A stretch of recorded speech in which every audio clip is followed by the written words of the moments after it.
Okay, तो देखते हैं यूनिफॉर्मली वेरिंग लोड बी। ये डिस्ट्रीब्यूटेड लोड का ही पार्ट है, इसलिए बी ए बी लिख रहे हैं। यूनिफॉर्मली डिस्ट्रीब्यूटेड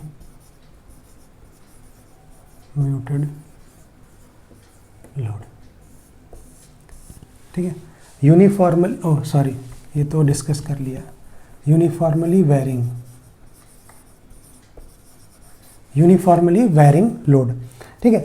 अब यूनिफॉर्मली डिस्ट्रीब्यूटेड लोड हमने देख लिया। यूनिफॉर्मली वेरिंग लोड क्या होता है, इसका क्या मतलब है? व्हेन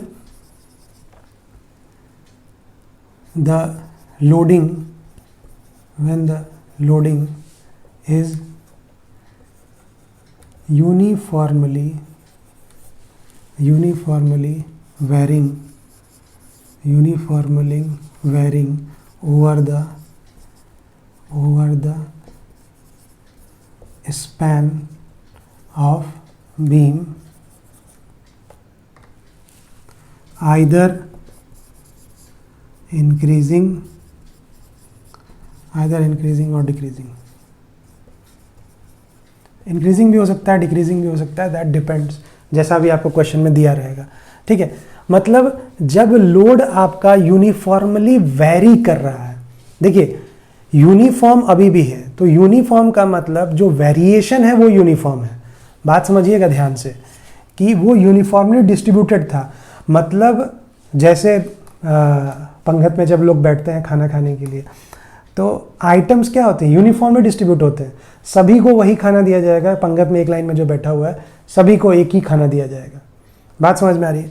बट वो शादी ब्याह में पंगत की बात होती है। अगर हम रेस्टोरेंट्स की बात करें तो रेस्टोरेंट्स में आप जाएंगे तो चीज़ें सब कुछ एक जैसी हैं, रेस्टोरेंट वही है, लोग अलग अलग हैं, बट खाना बिल्कुल जैसे शादी में पंगत में है वैसे ही वहाँ भी लोग बैठे हुए हैं, बट वहाँ पे यूनिफॉर्मली वेरिंग है अकॉर्डिंग टू योर चॉइस।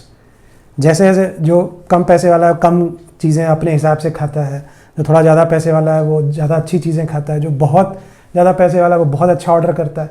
तो सबका यूनिफॉर्मली वेरी करता है according to their economic condition, their financial condition. तो यही चीज़ दोनों में अंतर है। यूनिफॉर्मली डिस्ट्रीब्यूटेड का मतलब सबको सब जगह जो लोड पूरी बीम पे है या बीम पे जो लोड डिस्ट्रीब्यूटेड है स्पैन पे। अच्छा, स्पैन बोलते हैं जो पूरी लेंथ होती है सपोर्ट से लेके दूसरे एंड सपोर्ट तक, जो नीचे सपोर्ट लगाते हैं उस सपोर्ट से लेके अगले एंड सपोर्ट तक पूरी कही जाती है बीम की स्पैन, ठीक है। अब इस पूरे स्पैन पे अगर लोडिंग बिल्कुल बराबर डिस्ट्रीब्यूटेड है, बिल्कुल बराबर, सबको एक बराबर ही लोड दिया गया है, जहाँ भी आप जाइए लोड सब जगह बराबर है, तो उसको हम क्या बोलते हैं? यूनिफॉर्मली डिस्ट्रीब्यूटेड लोड, जो हमने पढ़ लिया। यूनिफॉर्मली वेरिंग का मतलब कि वेरिएशन का मतलब देखिए बताता हूँ। जैसे मान लीजिए कि इस पॉइंट पे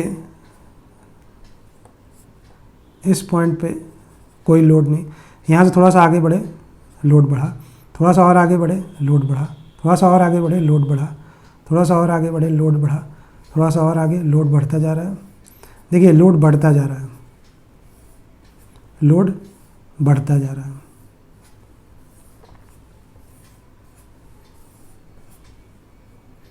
ठीक है ना। लोड जो है वो बढ़ता जा रहा है। अब अगर सबके हेड को मिलाते हुए आप देखें तो एक ट्रायंगल फॉर्म में आपका हो जाएगा। तो आप देख रहे हैं कि जैसे जैसे हम स्पैन में आगे बढ़ रहे हैं लोड क्या हो रहा है? बढ़ता जा रहा है, बढ़ता जा रहा है। बट ये ध्यान रखिए यूनिफॉर्मली वेरिंग का मतलब कि दो के बीच में जो डिफरेंस होगा, मतलब मान लीजिए कि ये वेरिएशन कैसे होगा? 2, 4, 6, 8, 10 इस तरीके से वेट हो। मतलब यहाँ पे 2 लग रहा है न्यूटन, यहाँ 4, यहाँ क्या है 0, तो 2 में से 0 घटाया, इन दोनों के बीच में अंतर कितना आया? 2 का। मतलब यहाँ पॉइंट से इस पॉइंट पे जब आप पहुँचे तो 2 किलो न्यूटन फोर्स का इंक्रीमेंट हो गया, बढ़ गया फोर्स। अब यहाँ से जब आप इस पॉइंट से 2 वाले से इस पे जाएंगे तो भी अंतर कितना है? 2 का है। मतलब हर स्टेप पे 2 बढ़ रहा है, हर स्टेप पे 2 बढ़ रहा है। इसको कहते हैं यूनिफॉर्मली वेरिंग। मतलब जो बढ़ना है ना, जो इंक्रीमेंट है, जो वेरिएशन है, जो बदलाव है, वो कांस्टेंट है। मतलब ऐसा नहीं है कि यहाँ 2 बढ़ा यहाँ 4 बढ़ जाए, यहाँ 8 बढ़ जाए, ऐसा नहीं है। हर गैप में 2 का ही इंक्रीमेंट हो रहा है। तो इसको हम बोलते हैं uniformly varying over the span, पूरे स्पैन पे यूनिफॉर्मली वेरी कर रहा है, तो इसको हम बोलते हैं यूनिफॉर्मली वेरिंग लोड, हर जगह वेरी कर रहा है। बात समझ में आ गई। अब देखिए कि ठीक है, इसमें भी वो केस बन सकता है जैसा यूनिफॉर्मली डिस्ट्रीब्यूटेड में था कि ज़रूरी नहीं है कि ये पूरे स्पैन पे लगे, पूरी बीम पे स्पैन पे लगे, हो सकता है कि ये कुछ दूरी पे लग रहा हो। देखिए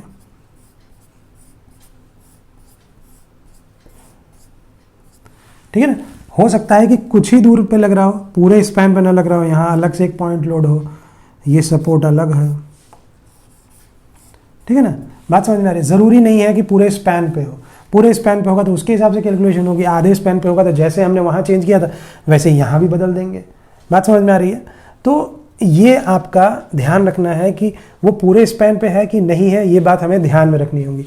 ये पूरे थ्रू आउट स्पैन पे वेरी कर रहा है, ये आधे पे कर रहा है। अच्छा, अब हमने एक बात कही कि इंक्रीजिंग और डिक्रीजिंग, ये भी ध्यान रखिए कि इंक्रीजिंग, ये देखिए जब आप इस साइड से चल रहे हैं तो ये इंक्रीजिंग है, बट अगर इसको इधर से देखेंगे तो क्या होगा, फोर्स कम होता जा रहा है ना, उसी तरीके जिस तरीके से बढ़ रहा है उसी तरीके से इधर से कम भी होता जा रहा है। या दूसरा भी हो सकता है भाई, किसी बीम पे इस तरह से भी लग सकता है, कंफ्यूज नहीं होना है कि अरे ये क्या बना दिया, ऐसे भी लोडिंग हो सकती है, कोई फर्क नहीं पड़ेगा।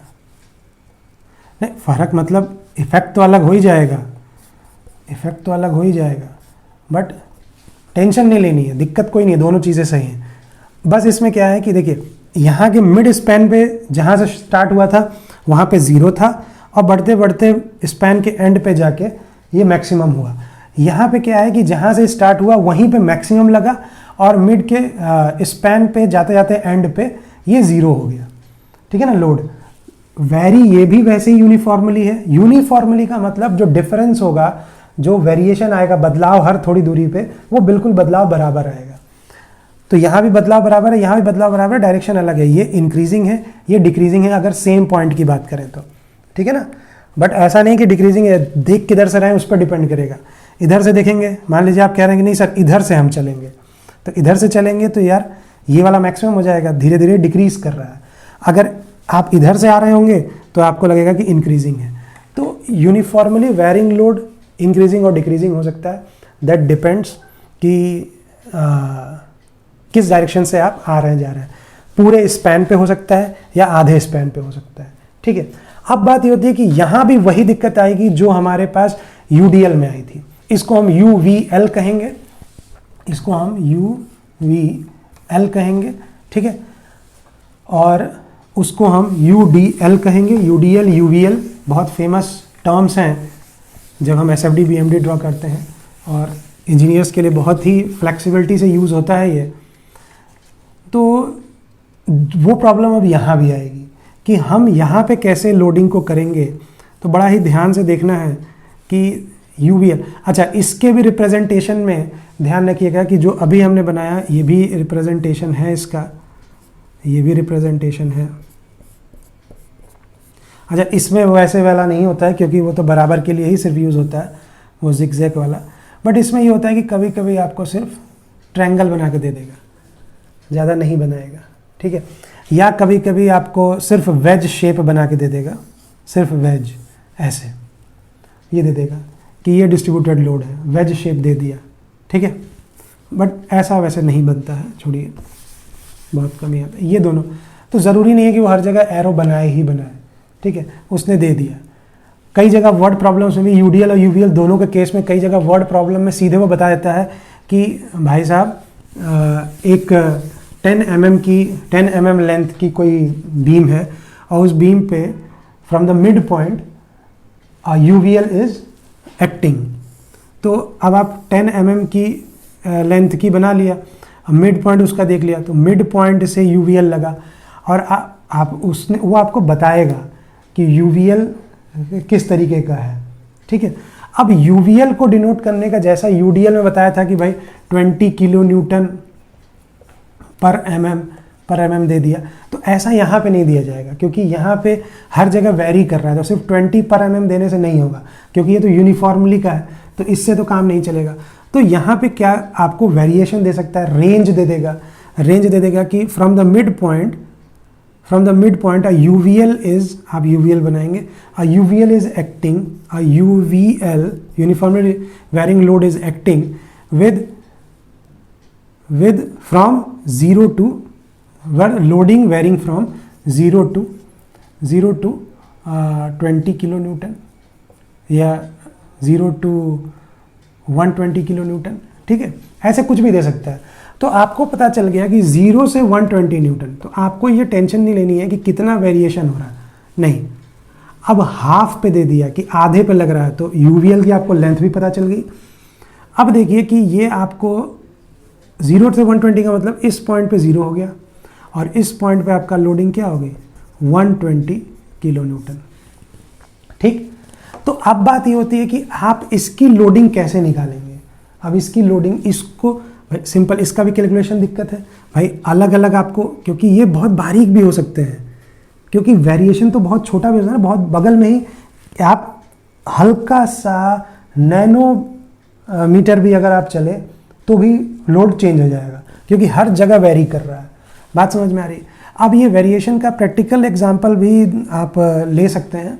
प्रैक्टिकल एग्जांपल में यूनिफॉर्मली वेरिंग का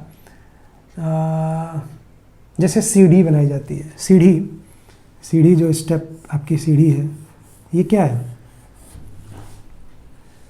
ये क्या है, हर जगह यूनिफॉर्मली वेरी कर रहा है लोड आपका सीढ़ी पे, है ना।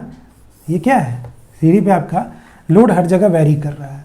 अब आप कहेंगे कि नहीं जैसे सीढ़ी तो कहीं लोड कहीं वेरी नहीं करता, ये तो ऐसे सीढ़ी बनाई जाती है, ये तो जगह खाली रहती है, यहाँ हम सामान वामान रखते हैं। वो बात ठीक है कि आप सामान रखते हैं, बट लोड चेंज होता है।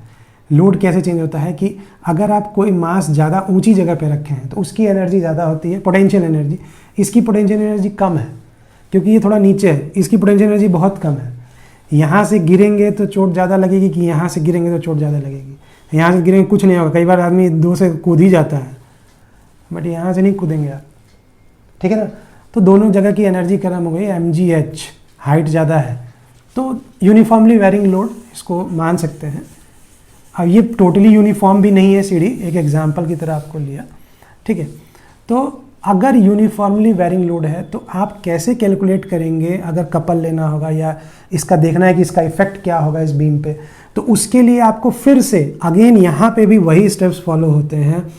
Calculate the total load by UVL, calculate the total load by UVL के द्वारा टोटल लोड कितना हुआ वो कैलकुलेट कीजिए। और नेक्स्ट जो आपका होगा फिर से वही जो यूडीएल में करते थे कि convert it into a concentrated load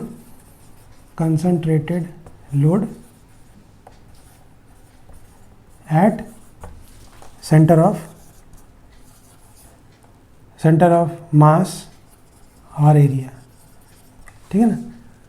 तो अब यहाँ पे भी हम अब ये क्या है, आप देख रहे हैं कि ये एक ट्रायंगुलर फॉर्म में है, तो अब इस केस में कैसे करेंगे भाई, वहाँ तो उसका mid point centre of mass, वो रेक्टेंगल था तो उसका कहीं मिड पॉइंट पे आ जाता था इजीली, बट ये तो ट्रायंगल है, इसका मिड पॉइंट पे सेंटर ऑफ मास तो आएगा नहीं भाई। मान लीजिए कि अगर ये आपका 10 mm का है, 10 mm यहाँ से यूवीएल है, तो ऐसा तो नहीं कि 5 पे आप लगा देंगे, क्योंकि सेंटर ऑफ मास ट्रायंगल का बिल्कुल सेंटर में नहीं आएगा। वो कहाँ आएगा, वो बात ध्यान में रखनी है। तो स्टेप तो वही है, स्टेप्स तो ये याद रखिएगा, बट करेंगे कैसे उसको। सबसे पहली चीज़ तो पहला step calculate the total load. अब टोटल लोड पहले कैसे निकालेंगे, तो ट्रायंगल के केस में हमने पहले भी आपको यूडीएल में ही बताया था कि वो जो यूडीएल का जो टोटल लोड निकालते हैं that is nothing but the area of rectangle. वो एक रेक्टेंगल बना रहा है, तो उस रेक्टेंगल की अगर हम एरिया निकाल लें तो वही टोटल लोड हो जाएगा उसका जो डिस्ट्रीब्यूटेड। तो वैसे ही यूनिफॉर्मली वेरिंग लोड में भी इसके द्वारा बनाया गया जो एरिया है, अगर उसका हम एरिया निकाल लें किसी भी तरीके से, तो हमें क्या पता चल जाएगा, इस यूवीएल का भी टोटल लोड पता चल जाएगा।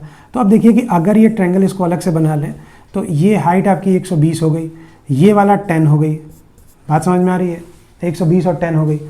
तो क्या इसका एरिया निकल जाएगा? हाँ, इसका एरिया निकल जाएगा। तो एरिया क्या हो जाएगा इसका? देखिए भाई, ट्रायंगल है, राइट एंगल ट्रायंगल है, तो राइट एंगल ट्रायंगल का एरिया क्या होता है? एरिया कितना हो जाएगा? हाफ बेस इंटू एल्टीट्यूड, लम इंटू आधार, तो हाफ 10 इंटू 120, ये कितना आ गया आपका? 660 हो गया, 600 किलो न्यूटन। बात समझ में आ रही है? 600 किलो न्यूटन, ये 10 है, ये 120, ये एरिया आ गया। तो ये अब ये जो आपका आया, ये क्या हो गया? 60, ठीक है, 600, ये जो आया आपका, ये क्या हो गया? ये इस पूरे ट्रायंगल का एरिया हो गया। मतलब कि ये ट्रायंगल इस बीम पे इतना लोड लगाएगा, ये टोटल लोड हो गया, ये टोटल लोड आ गया, पहला स्टेप हो गया। तो हर जगह जहां भी आपका UVL आएगा या UDL, जहां भी आए, UDL आए चाहे UVL आए, आपको करना तो सबसे पहला काम यही है कि आपको टोटल लोड निकालना है। वहां रेक्टेंगल का एरिया निकालना था, यहाँ ट्रायंगल का एरिया। फॉर्मूला याद रखिएगा, 1/2 दिस इंटू दिस, यही ट्रायंगल का एरिया होता है, पढ़ा है आपने गणित में। तो उससे ये टोटल लोड आ गया कि कितना ये UVL आपकी बीम पे लोड लगाएगा। ये तो आ गया, कोई दिक्कत नहीं इसमें। अब ध्यान रखना है कि ये लोड, अब दूसरा जो स्टेप है कि उसको कंसंट्रेटेड लोड की तरह कन्वर्ट करके एक पॉइंट पे लगाना है। तो कंसंट्रेटेड लोड कहाँ लगेगा? इस ट्रायंगल के सेंटर ऑफ मास पे। तो अब पता नहीं आपने किसी ट्रायंगल का सेंटर कभी निकाला है कि नहीं निकाला है, तो निकालने की ज़रूरत आपको नहीं है, और निकाल सकते हैं, ऐसी कोई दिक्कत नहीं है। गणित अगर आती होगी तो ये परपेंडिकुलर बाइसेक्टर्स का जो इंटरसेक्शन होता है, वहाँ से एंगल बाइसेक्टर का जहाँ वो होता है, वहाँ से कई तरीके हैं उसके। साइड का बाइसेक्टर जहाँ से कट करेगा तीनों के, वो उसका सेंटर होगा। बट ये ध्यान रखिएगा कि जो सेंटर होता है, देखिए हमारे यहाँ पे फ़ायदा क्या है कि हमें सारा कुछ वर्टिकली बीम पे चाहिए।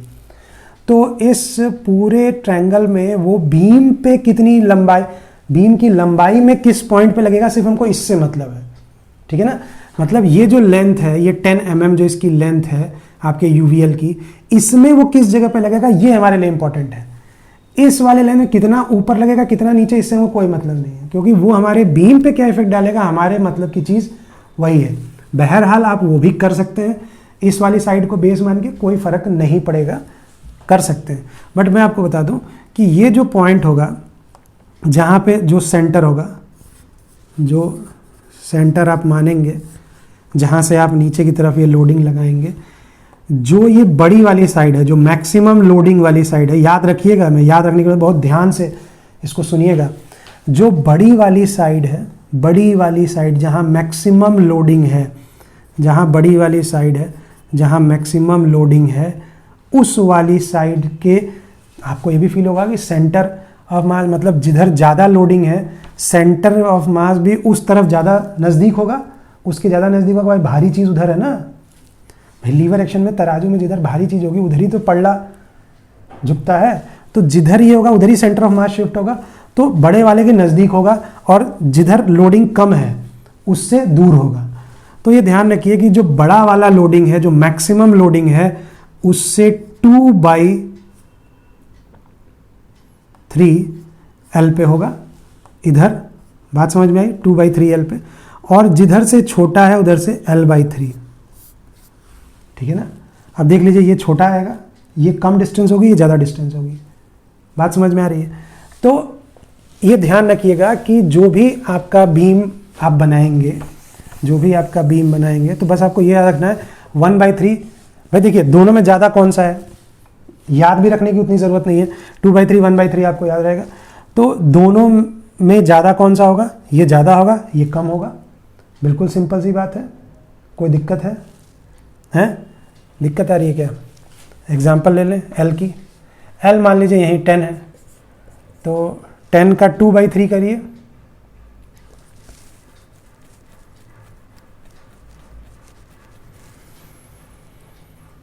Twenty by 3 6 18 10 3 3 9। ओ सॉरी, उल्टा हो गया। 2/3 इधर होगा, 1/3 इधर होगा, मतलब L/3 इधर होगा, L/3 छोटा होगा, गलती हो गई, ठीक है। तो L/3 छोटा है, मतलब ध्यान रखिए, सिंपल आपको कंसेप्ट क्या ध्यान रखना, उसमें कोई दिक्कत नहीं है। L/3 छोटा है, 2L/3 ज़्यादा है, तो L/3 डिस्टेंस बड़े वाले से, क्योंकि बड़े वाले के नज़दीक होगा, ये बड़ी वाली साइड के नज़दीक होगा, जो लोडिंग जहाँ ज़्यादा है उसके नज़दीक होगा। तो नज़दीक कौन से, L/3, तो L/3 कम डिस्टेंस है, तो ये वाली डिस्टेंस यहाँ से, और जहाँ से दूर होगा वो 2L/3। बात समझ में आ रही है? यहाँ से दूरी होगी, यहाँ से कम होगा। तो अगर 10 ले लें, मान लिया कि ये 10 है, ये बीम है, इस पर अगर 10 इसकी यूवीएल की लेंथ है, ध्यान रखिएगा, ये जो L/3 2L/3 ये यूवीएल की लेंथ हम ले रहे हैं, क्योंकि जब आप करने जाएंगे क्वेश्चन तो पता चलेगा कि इसकी भी लेंथ आपको दी रहेगी, और नॉर्मली हम उसी लेंथ को L मानते हैं, L इसी की मानते हैं, टोटल बीम की, और बीम का ही मल्टीप्लाई कर दिया, बल्कि लग या आधे स्पैन पे रहा है, सारा काम गड़बड़ हो जाएगा, टोटल लोड भी गड़बड़ आ जाएगा, ये ध्यान रखिएगा। वहाँ भी जो आप फॉर्मूले में ट्रायंगल का एरिया निकालना है, हाफ बेस इंटू एल्टीट्यूड, अब बेस पूरा स्पैन मत ले लीजिएगा, क्योंकि ज़्यादातर केसेस में वो ये वाली लेंथ नहीं देता है, ये वाली देता है। अब कुछ आपको हिंट्स देता है जिससे आप ये वाली पता कर सकते हैं, तो आपको पहले ये लेंथ पता करनी पड़ेगी, वही मल्टीप्लाई कीजिएगा, ऐसा नहीं कि टोटल लेंथ मल्टीप्लाई। तो ये 10 mm इस यूवीएल का है, तो 10 में L/3, तो 10 का L/3 10/3, 10/3 कहाँ से, फ्रॉम मैक्सिमम लोड, जो मैक्सिमम लोड है, जो सबसे बड़ा वाला लोड है मैक्सिमम, उससे 10/3 डिस्टेंस पे होगा सेंटर कहीं, और 20/3 from zero loading, from zero load, जो ज़ीरो लोड है उससे 20/3 डिस्टेंस पे, तो 20/3, तो आप अगर देखेंगे तो ये कहीं इधर आता है, इससे नज़दीक होता है, इससे दूर होता है, और यहाँ पे आप इसको कंसंट्रेटेड लोड की तरह ट्रीट करते हैं और मानते हैं कि ये लोडिंग इस पॉइंट पे लग रही है। बात समझ में आ रही है? तो ध्यान दीजिएगा कि जब बीम आएगी, तो बीम में जब कोई सवाल आएगा, इसमें आपको ये बीम दे दी, ठीक है, यहाँ पे ये यूवीएल लग गया, यूवीएल लग गया, लोडिंग, ठीक है, और आपको टोटल लेंथ दे दी उसने 10 mm, 10 mm, और मैक्सिमम लोडिंग दे दी आपको। देखिए ज़्यादातर क्वेश्चन में जीरो भी नहीं देता है, वो बस मैक्सिमम लोड दे देता है, क्योंकि उसको पता है कि यूनिफॉर्मली वेरिंग डिस्टेंस पे डिपेंड करेगी, ठीक है ना। तो वो ये बता देगा कि maximum loading, maximum load, maximum load question में कैसे देगा, मैक्सिमम लोड आपको दे देगा, जैसे मैक्सिमम मान लीजिए कि 100 kilo Newton, 100 kilo Newton maximum load है, और आपको लेंथ ये 10 mm दे दिया, और कहा कि UVL starts from mid point.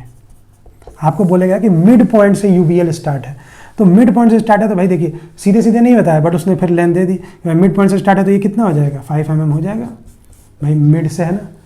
तो अब देखिए, अब आपसे पूछे कि भाई जो यूवीएल का जो कंसंट्रेटेड लोड है, ऐसा भी क्वेश्चन आपसे पूछा जा सकता है, इंटरव्यू में पूछा जा सकता है कि भाई ये यूवीएल है, बताओ ये इसका जो कंसंट्रेटेड लोड, इसको कन्वर्ट करेंगे, इसको एक लोड की तरह अगर माने, आपसे इंटरव्यू में पूछा था कि अगर यूवीएल को बदल के हम सिंगल लोड माने तो वो लोड कितना होगा, वो लोड कितना होगा सिंगल, और कहाँ पे लगेगा। अगर इसको पूरा हटा दें, इसको पूरा हटा दें, इसको पूरा हटा दें, तो ये लोड कहाँ पे लगेगा और ये कितना होगा, था ये बात समझ में आई। तो अब देखिए कि ये कहाँ पे लगेगा और कितना होगा वो देखते हैं। तो कितना होगा वो 100 इंटू 1/2, ट्रायंगल का एरिया निकालें, हाफ 100 इंटू 5, तो ये हो जाएगा 2 5 5 25 25 250 किलो न्यूटन टोटल लोड आ गया। बात समझ में आई। 250 किलो न्यूटन टोटल लोड आ गया। कहाँ लगेगा, तो लेंथ आपको टोटल 5 दी हुई है, तो एक होगा 5/3 किधर से, इधर से, और 2 इंटू 5/3 इधर से, तो 3 ये कितना आ जाएगा, 1 2 20 3 6 1.6 mm इस एंड से। यहाँ ध्यान रखिएगा 1.6 mm इस एंड से। अगर यहाँ से आपको बताना है, यहाँ से आपको बताना है, या इस पॉइंट से बताना है, तो कितना होगा, देखिए इसको जोड़िए, 10 3 3 जा 3 1 3 3 जा 3.33 और ये आधा 5। तो अगर आपको इस पॉइंट से बताना है तो 5 3 8 8.33 इस एंड से 8.33 डिस्टेंस इस एंड से आपका उसका कंसंट्रेटेड लोड मान लेंगे, पूरे यूवीएल को हटा सकते हैं। और अगर इस एंड से पूछ रहा है तो 1.6 इधर वाले एंड से। ध्यान रखिएगा, कंफ्यूज करने के लिए वो कई तरफ से पूछता है, इधर से पूछ देता है। आपको इंटरवल पूछेगा ना तो बोलेगा कि इस एंड से बताइए, आप कंफ्यूज हो जाएंगे। या बोलेगा कि स्टार्टिंग ऑफ यूवीएल से कितनी दूरी है, तो 3.33 यहाँ से 8.33 5 जुड़ जाएगा 3.33 में, तो 8.33 यहाँ से इस एंड से, और इस एंड से इधर लास्ट से 1.6 आपका जो कंसंट्रेटेड लोड यूवीएल का लगेगा। बात समझ में? तो इसको करने का तरीका ये है, और उसका एरिया उसके टोटल लोड को बताएगा। अब डिपेंड करता है कि हो सकता है वो पूरे स्पैन पे हो, आधे स्पैन पे हो, या हो सकता है कि ये यूवीएल इस तरीके का ना लग के डिक्रीजिंग लग रहा हो। डिक्रीजिंग वाला भी यूवीएल हो सकता है कि आपको ऐसे दे दे, तो भी कोई फ़र्क नहीं पड़ेगा, बट बस डिस्टेंस चेंज हो जाएगी, डिस्टेंस चेंज हो जाएगी।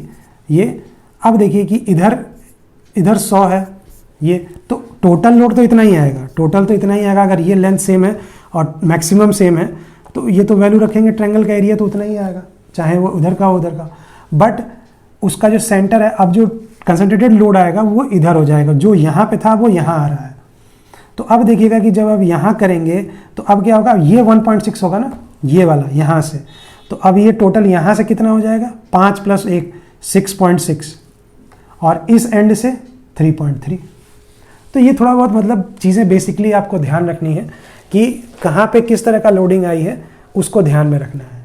ठीक है, नेक्स्ट आपका एक और लोडिंग। अच्छा, इसमें एक चीज़ और भी होती है, इसमें एक चीज़ और भी होती है, ये यूनिफॉर्मली डिस्ट्रीब्यूटेड, यूनिफॉर्मली सी भी कई जगह होता है जो कि आपके सिलेबस में नहीं है, जिसको सिंपली जो मेन नाम है वही बोलते हैं, उसको बोलते हैं डिस्ट्रीब्यूटेड लोड,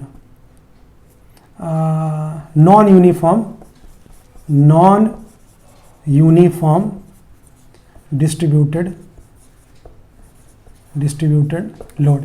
नाम के लिए बता दे रहे हैं, वरना ये आपके सिलेबस में नहीं है। नॉन यूनिफॉर्म डिस्ट्रीब्यूटेड लोड आपके यहाँ सवाल नहीं पूछा जाता, नाम के लिए बता दे रहे हैं। नॉन यूनिफॉर्म का मतलब कि किसी भी बीम पे जो लोडिंग है वो रैंडम है, कैसे भी हो सकती है। मतलब यहाँ पे मान लो 0 से स्टार्ट हुआ लोडिंग आपकी, थोड़ी दूर पे ऐसे गई, फिर एक बार ऐसे हो गई, फिर ऐसे हो गई, फिर और कम हो गई, फिर ऐसे हो गई।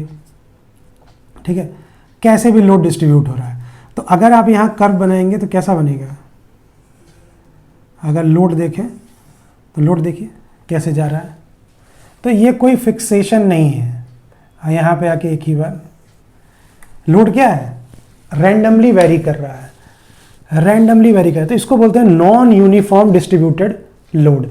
तो बस इसको ध्यान रखिएगा कि नॉन यूनिफॉर्म डिस्ट्रीब्यूटेड लोड क्या होता है। जब इसका काफ़ी कठिन हो जाता है काम करना, इसमें हम कर्वेचर निकालना पड़ता है, कई पार्ट में तोड़ना पड़ता है, कैलकुलस का यूज़ होता है जो आपने ज़्यादा पढ़ा नहीं है, इसलिए ये आपके सिलेबस में नहीं है। बस नाम के लिए आपको बता दिया कि नॉन यूनिफॉर्म डिस्ट्रीब्यूटेड लोड है। ठीक है ना, तो ये डिफरेंट टाइप्स ऑफ लोड आपका ये होते हैं। ठीक है, आगे देखते हैं। तो इसमें एक और चीज़ रह जाती है आपका, वो है लोडिंग में जो आपका थर्ड पार्ट था, वो है कपल।